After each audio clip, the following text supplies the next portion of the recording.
Hello friends, आज की इस वीडियो में इथिक्स के बेसिक बातें जानेंगे। ठीक है, तो बता दें कि यूपीएससी का एग्ज़ाम जो होता है 3 चरण में होता है। कितने चरण में होता है? 3 चरण में, प्रीलिम्स, मेंस और इंटरव्यू। ठीक है, प्रीलिम्स जो एग्ज़ाम होता है उसमें 2 पेपर होते हैं। एक क्वालिफाई पेपर होता है सीसेट और दूसरा जीएस। सीसेट केवल क्वालिफाई पेपर है और जीएस का जो पेपर है उसमें आप मार्क्स लाते हैं तो क्वालिफाई प्रीलिम्स एग्ज़ाम आप पास करते हैं, उसके बाद जाते हैं मेंस में। मेंस एग्ज़ाम में 4 पेपर होते हैं, जीएस के 4 पेपर होते हैं। जीएस के 4 पेपर में कितने अंक का होता है? 1000 अंक का जीएस का पेपर होता है। ठीक है, जीएस का पेपर 1000 अंक का होता है। पहला, दूसरा, तीसरा और चौथा, ये जीएस का पेपर हुआ। तो जीएस का पेपर 1000 अंक का हुआ। मेंस एग्जाम की बात कर रहे हैं। और दूसरा हो गया एसए का पेपर। एसए का पेपर होता है 250 अंक का। ठीक है, कितने अंक का होता है? 250 अंक का एसए का पेपर होता है। और एक होता है ऑप्शनल और एक होता है 2 होता है क्वालिफाई पेपर। वो होता है, ऑप्शनल होता है 500 अंक का और 2 क्वालिफाई पेपर होता है तो वो केवल क्वालिफाई करना रहता है, उसमें उसका आपको मार्क्स नहीं जुड़ाएगा मेरिट में, उस केवल क्वालिफाई करना है यानी कि पास करना है। तो इस ऑप्शनल जो पेपर होता है इसमें 2 होता है। ऑप्शनल ऐसा है ना कि आप 44 ऐसा सब्जेक्ट है ऑप्शनल, यूपीएससी दे दिया है, उसमें से आप कोई भी चुन सकते हैं जिसमें आपका इंटरेस्ट हो, जो आप अच्छा से पढ़े हैं या पढ़ सकते हैं, वो ऑप्शनल सब्जेक्ट चुन लीजिए और अच्छा से पढ़िए, वो ले लीजिए। तो जीएस का फर्स्ट, सेकंड, थर्ड और फोर्थ पेपर जो है जीएस का, ये है इथिक्स का। और इससे आपको सबसे ज़्यादा ध्यान देना चाहिए इससे और इथिक्स पर, क्योंकि आपको जो रिजल्ट दिलाएगा सबसे, ये अकेला है और ये कितने अंक का है? 250 अंक का, ये भी 250 अंक का, ये भी 250 अंक का, ये भी 250 अंक का। और इसको जीएस का फर्स्ट पेपर में आपको 4000 शब्द में लिखना है, यानी कि जब एग्ज़ाम आपका स्टार्ट हो गया तब से आपको लिखना है, सोचने का टाइम नहीं दिया, यानी कि स्टार्ट हो गया तब से कलम चलना ही चाहिए, रुकना 2-3 मिनट सांस नहीं लेना है। सांस लीजिएगा तो आप पूरा नहीं लिख पाइएगा क्वेश्चन। तो इसमें आपको सोचने का टाइम नहीं दिया जाता है। एसे और इथिक्स और एसे ऐसा सब्जेक्ट है जिसको आप अच्छा से लिख सकते हैं और अच्छा अंक भी पा सकते हैं, जबकि इसको कई बच्चे होते हैं, मैक्सिमम बच्चे इसको इग्नोर करते हैं। आपको सबसे ज़्यादा टाइम इसी पर देना चाहिए, एसे और इथिक्स पर। जो टॉपर होते हैं, जो आईएएस बनते हैं, पास करने, यूपीएससी सिलेक्शन क्रैक करने की बात नहीं कर रही हूँ, जो आईएएस बनते हैं, अच्छा नंबर पाते हैं, उनका सबसे अच्छा अंक होता है इथिक्स, एसे और ऑप्शनल और इंटरव्यू में भी नंबर आ जाते हैं तो वो आईएएस बन जाते हैं। तो इसलिए आपको सबसे ज़्यादा ध्यान देना चाहिए, सबसे ज़्यादा बल देना चाहिए इथिक्स पर, एसे पर। देखिए, इथिक्स पढ़िएगा तो आपको क्या इसमें फ़ायदा होगा कि आप इथिक्स पढ़िएगा। पहले इथिक्स को समझा देते हैं कि इसमें कैसे क्वेश्चन पूछा जाता है। ये सब जो है जीएस का फर्स्ट पेपर, ये सब अकेला नहीं है, 2-3 मिला हुआ है। ये जीएस के फर्स्ट पेपर में आपसे पूछा जाएगा history, world history, modern history, medieval history. तो इसमें हिस्ट्री आ जाता है, ज्योग्राफी आ जाता है, अंतर्राष्ट्रीय करंट अफेयर्स से भी आते हैं क्वेश्चन। तो ये 2-3 से मिला हुआ है। जीएस के सेकंड पेपर में भी इंडियन पॉलिटी से क्वेश्चन पूछा जाता है, इंडियन सोसाइटी, ये भी मिला हुआ है। जीएस के थर्ड पेपर में इन्वायरमेंट से क्वेश्चन पूछा जाता है, इकोनॉमी से क्वेश्चन पूछा जाता है।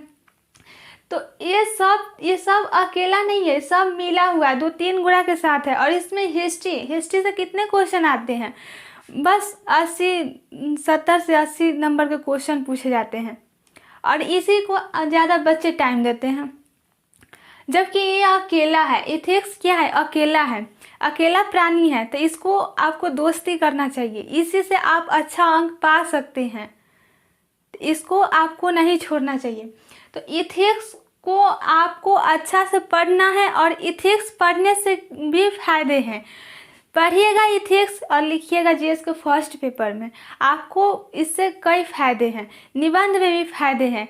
तो इथिक्स और एसएम पर आपको ज़्यादा ध्यान देना चाहिए। ये दोनों अकेला है, ये सब 2-3 गुणा से मिलल है, तो इसको आपको कम ध्यान देना चाहिए, कम पढ़ना चाहिए, और इसको आपको ज़्यादा ध्यान देना चाहिए ताकि आप इसमें ज़्यादा अंक पा सकते हैं।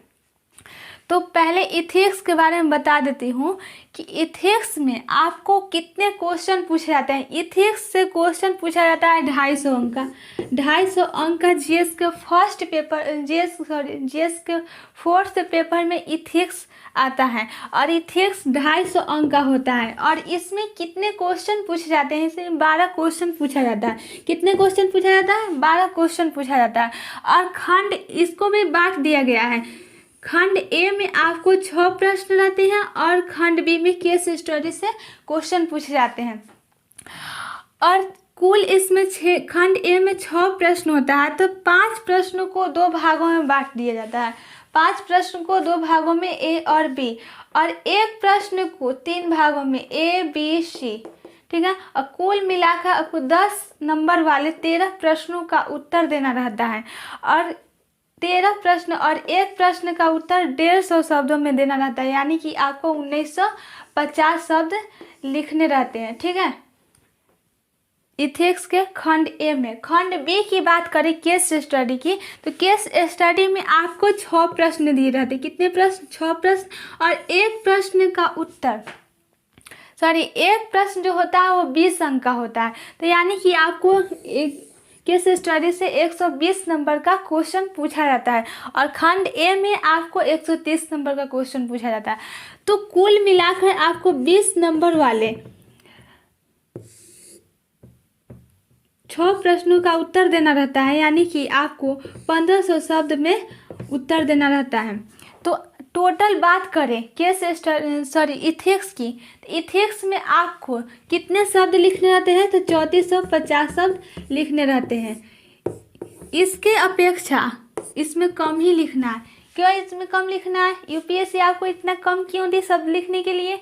आपको इसमें 4000 कह रही है शब्द लिखने के लिए, इसमें भी 4000 शब्द, इसमें भी 4000 शब्द, और जीएस का फोर्थ पेपर इथिक्स में आपको 3450 शब्द लिखना है। किस लिए? क्योंकि यहाँ पर केस स्टडी से क्वेश्चन पूछे जा रहे हैं, तो आपको सोचने के लिए, समझने के लिए आपको टाइम दिया जा रहा है, और टाइम सेम ही है, सबके लिए 3-3 घंटे दिए जाते हैं। और यहाँ पर आपको कितना कम शब्द लिखना है? 4000 की अपेक्षा इसमें 3450 शब्द लिखना है।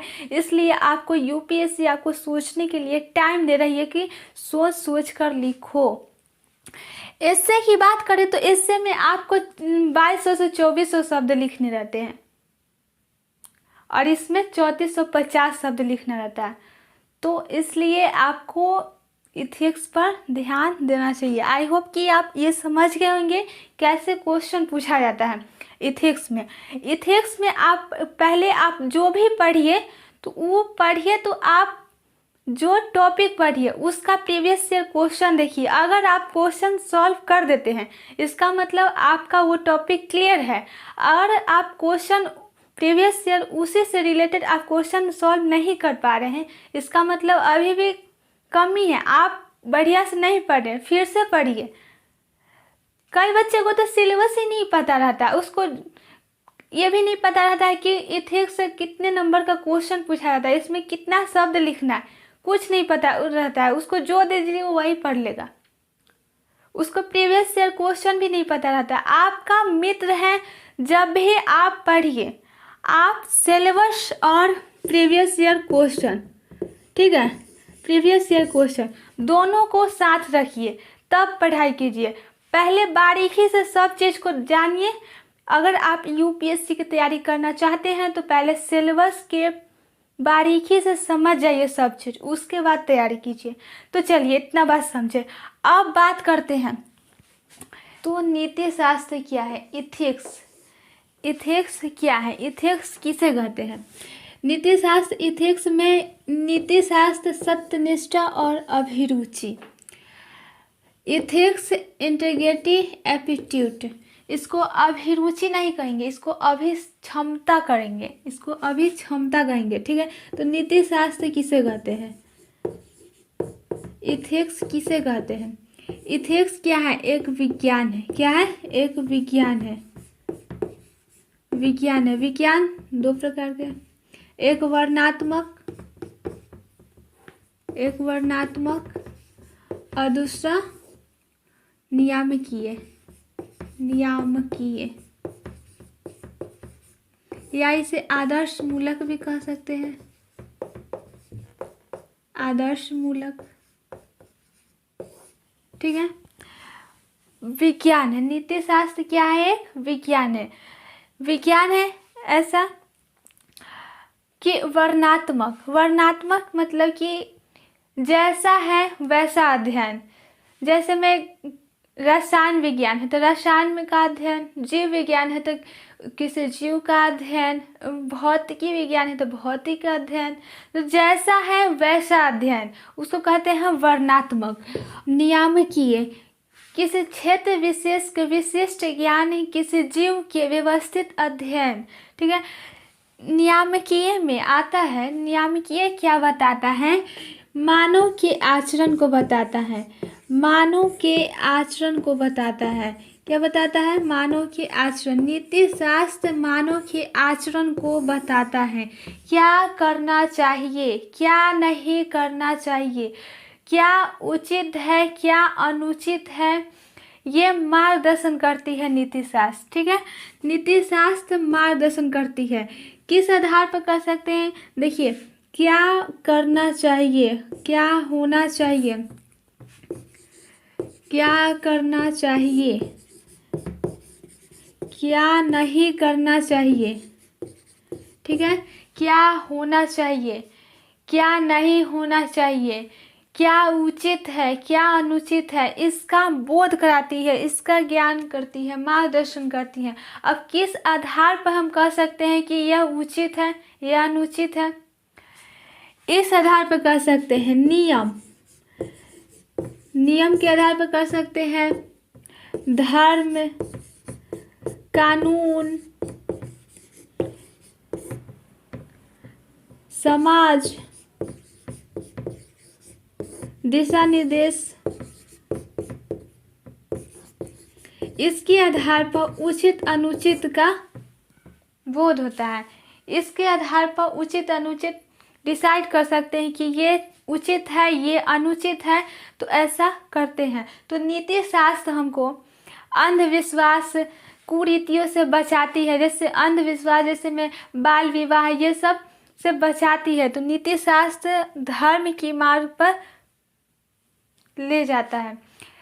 आप कोई भी पढ़ लीजिए, कोई भी सब्जेक्ट पढ़ लीजिए, हिस्ट्री, पॉलिटी, ये सब कुछ भी नहीं है। ये नहीं बताता है कि क्या होना चाहिए, क्या नहीं होना चाहिए, मानव के भीतर क्या होना चाहिए, क्या उचित है, क्या अनुचित है, ये नहीं बताता है। हिस्ट्री ले लीजिए, ज्योग्राफी ले लीजिए, पॉलिटी ले लीजिए, कुछ लीजिए, उसमें आपको है में रहेगा, थी रहेगा, था रहेगा, लेकिन होना चाहिए में कभी नहीं रहेगा लिखा हुआ, ठीक है। तो आपको नीति शास्त्र अंधविश्वास से बचाता है, अंधविश्वास कुरीतियों से बचाता है, क्या होना चाहिए, क्या नहीं होना चाहिए, मार्गदर्शन करती है। नीति शास्त्र मार्गदर्शन करती है, ठीक है। क्या उचित है, क्या अनुचित है, इसका मार्गदर्शन करती है। तो हम ऐसा कह सकते हैं कि मान लीजिए इसमें कोई व्यक्ति है, वो व्यक्तिगत हित न सोचे। कोई व्यक्ति है, वो मिलावट वाली चीज़ बेच रहा है, कोई व्यक्ति मिलावट वाला चीज़ बेच रहा है, वो अपना हित सोच रहा है, व्यक्तिगत हित सोच रहा है, लेकिन दूसरों के हित नहीं सोच रहा है, सामाजिक हित नहीं सोच रहा है कि इससे मिलावट वाली चीज़ से दूसरों को क्या नुकसान होगा, वो व्यक्तिगत हित सोच रहा है। तो नीति शास्त्र व्यक्तिगत हित और सामाजिक हित दोनों को तालमेल बना के रखता है। तो इसी को कहते हैं नीति शास्त्र। नीति शास्त्र उचित अनुचित का मार्गदर्शन करती है, क्या होना चाहिए क्या नहीं होना चाहिए इसका मार्गदर्शन करती है। ठीक है, इतना समझ में आया। अब बात करते हैं सत्यनिष्ठा क्या है। सत्यनिष्ठा इंटीग्रिटी, सत्य मतलब होता है सत्य और निष्ठा मतलब होता है प्रतिबद्धता। क्या होता है? प्रतिबद्धता। प्रतिबद्धता, दृढ़ विश्वास, दृढ़ विश्वास। हम कैसे ये तय कर सकते हैं कि किसी व्यक्ति के अंदर सत्यनिष्ठा है? किस आधार पर कह सकते हैं? कह सकते हैं कानून के आधार पर। किसी भी परिस्थिति में कानून का पालन करता हो, कानून, नियम, दिशा निर्देश, दिशा निर्देश। कोई व्यक्ति कानून, नियम, दिशा निर्देश का पालन ईमानदारी से करता हो, जिस विश्वास के साथ और ईमानदारी से करता हो, तो हम कहेंगे कि इस व्यक्ति के अंदर सत्यनिष्ठा है। अगर वह कानून का पालन नहीं करता हो, झूठ बोलता हो, तो उसके अंदर सत्यनिष्ठा नहीं है।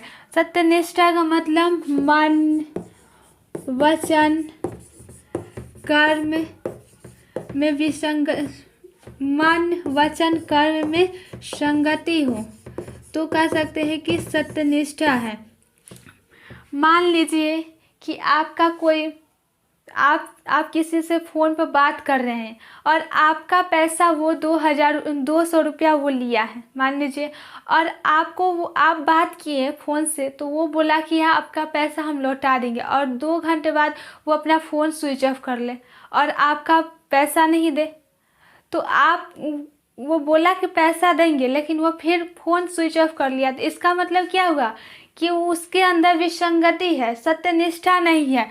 मन और कर्म, उसका मन और कर्म में विसंगति है, वो बोलता कुछ और है करता कुछ और है, उसके अंदर सत्यनिष्ठा नहीं है।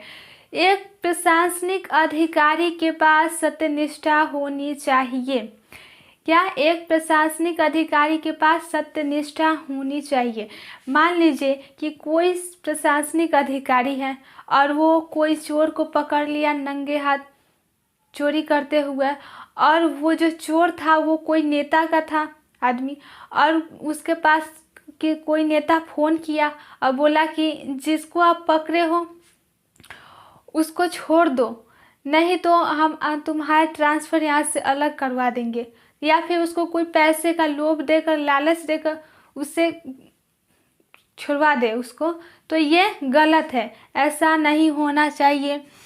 अगर कोई सिविल प्रशासनिक अधिकारी में कानून, नियम, दिशा निर्देश से सत्यनिष्ठा होनी चाहिए। अगर कोई व्यक्ति दृढ़ विश्वास के साथ कानून, नियम और दिशा निर्देश का ईमानदारी से पालन करता है, तो उस व्यक्ति के अंदर कहेंगे कि सत्यनिष्ठा है। आप मान लो कि कोई आप YouTube पर बहुत सारे देखते होंगे, एग्जाम्पल देती हूँ कि YouTube पर आप देखते होंगे कि कोई व्यक्ति मूर्ख है, जो मूर्ख है वो उसमें बहुत कॉन्फिडेंस होता है, जो मूर्ख है उसमें बहुत कॉन्फिडेंस होता है, और उसके दूसरा वीडियो में भी देखिएगा वही आदमी बताएगा कि कॉन्फिडेंस कैसे बढ़ाए, कॉन्फिडेंस बढ़ाने का तरीका बताएगा। तो वो बोलता कुछ और है करता कुछ और है, तो इससे कहेंगे कि इसके अंदर सत्यनिष्ठा नहीं है। तो सत्यनिष्ठा मतलब कि कानून, नियम, दिशा निर्देश का दृढ़ विश्वास के साथ कार्य करता हो, कमिटमेंट हो, उसको कहेंगे कि उस व्यक्ति के अंदर सत्यनिष्ठा है। समझ में आया? क्लियर? अब बात करते हैं अभिक्षमता, एप्टीट्यूड। अभिक्षमता लिखिए, आप भी लिखिए। किसी व्यक्ति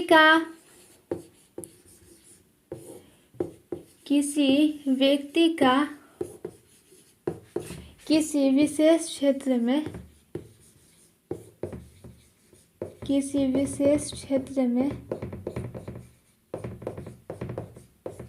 अंतर्निहित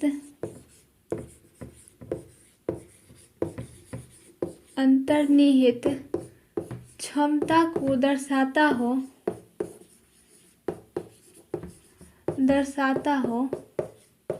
ठीक है, किसी व्यक्ति का किसी विशेष क्षेत्र में अंतर्निहित क्षमता को दर्शाता हो और भविष्य में जिसको भविष्य में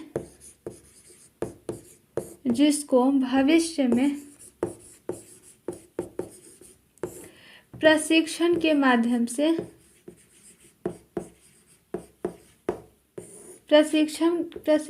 माध्यम से और वातावरण के माध्यम से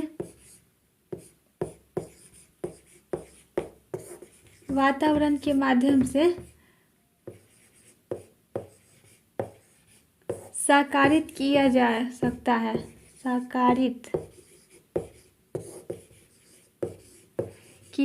सकता है। उसको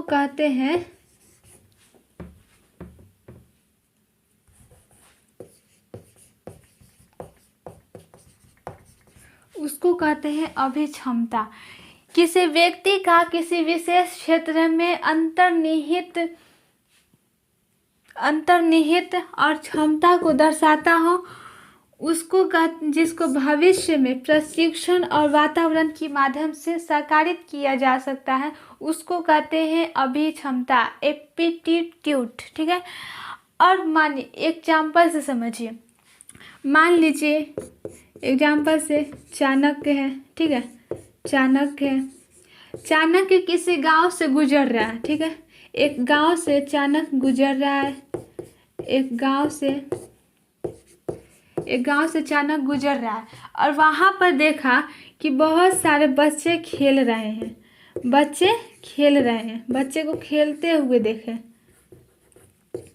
बच्चे खेल रहे हैं। ठीक है, और उसी में से एक बच्चा राजा बना हुआ है। ठीक है, एक बच्चा है वो राजा बना हुआ है और वो समस्या का सबका समाधान कर रहा है। वो खेल रहा है और वो समस्या का समाधान कर रहा है। यहाँ पर बहुत सारे बच्चे बैठे हुए हैं और ये जो राजा समस्या का समाधान कर रहा है। तो चाणक्य देखा, यहाँ से गुजर रहा था तो इसको देखा राजा को, तो इसको देखा कि इसको यहाँ से इसके माता पिता से, फादर मदर से परमिशन लेकर इसको ले आया और इसको प्रशिक्षित कर दिया, प्रशिक्षण दे दिया। तो ये बन गया, चाणक्य बन गया, नंद बन गया। तो ये नंद बन गया, तो चंद्रमुख मौर्य बन गया। तो चाणक्य इस बच्चा में क्या देखा? बच्चा में यही देखा कि जो राजा बना हुआ है तो इसके अंदर क्षमता है कि ये कुछ बन सकता है। इसके अंदर क्षमता देखा, अंतर्निहित क्षमता देखा, तो इसको प्रशिक्षण दे दिया तो ये कुछ बन गया। जैसे मान लीजिए और एग्जांपल देती हूँ, जो सचिन तेंदुलकर है, तो सचिन तेंदुलकर को बचपन में वो क्रिकेट खेल रहा था तो उसको प्रशिक्षण दे दिया तो वो अच्छा क्रिकेटर बन गया। अगर उसको दूसरा क्षेत्र में ले जाता तो शायद नहीं बनता, वो उतना अच्छा नहीं कर पाता।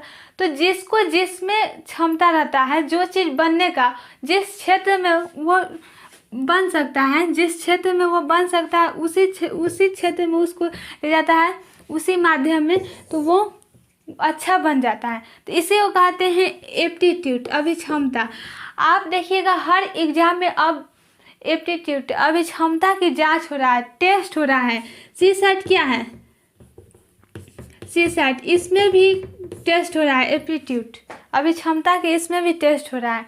तो हर क्षेत्र में अभिक्षमता का अब टेस्ट हो रहा है। तो आपको आई होप कि अच्छा से समझ में आ गया होगा। तो अगर अभी भी आपको किसी भी प्रकार का कोई भी डाउट है तो आप बिल्कुल कमेंट बॉक्स में आप अपना डाउट पूछ सकते हैं और इसी तरह पढ़ाई करते